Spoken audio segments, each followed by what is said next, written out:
నీలా రహస్య తోట. కొండల మధ్య ఓ నిశ్శబ్దమైన గ్రామంలో నీలా అనే ముద్దుగుమ్మ చనువు కలిగిన పాప ఉండేది. ప్రతిరోజు స్కూల్కి వెళ్ళి వచ్చిన తర్వాత ఆమె తన బామ్మ తోటకి వెళ్ళేది.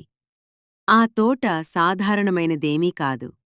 అక్కడ చెట్లు మెల్లగా మాట్లాడేవి, పూలు నవ్వుతుండేవి, సీతాకోక చిలుకలు వెలుగులలో నాట్యం చేయించేవి.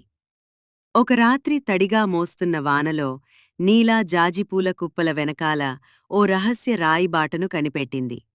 ఆ బాటను వెంబడిస్తే ఒక గేటు కనిపించింది. ఆ గేటు ఆమె పాడిన లాలిపాటకు మాత్రమే తెరుచుకునేది. అదే గేటు పక్కన ఆమె ప్రవేశించినప్పుడు మాట్లాడే పక్షులు, ఆకాశ నక్షత్రాలు, నిద్రపోయినప్పటికీ మెరుస్తూ ఉండే ఒక మాయాజాల లోకంలోకి అడుగుపెట్టింది.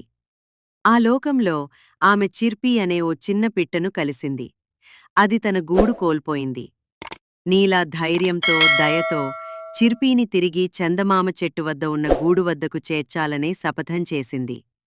వారి ప్రయాణంలో వారు నిద్రిస్తున్న జలపాతం, నవ్వే పుట్టగొడుగులు, మేఘాలపై ఉన్న ఇంద్రధనసు వంతెనలతో చక్కటి సాహసం ఎదుర్కొన్నారు.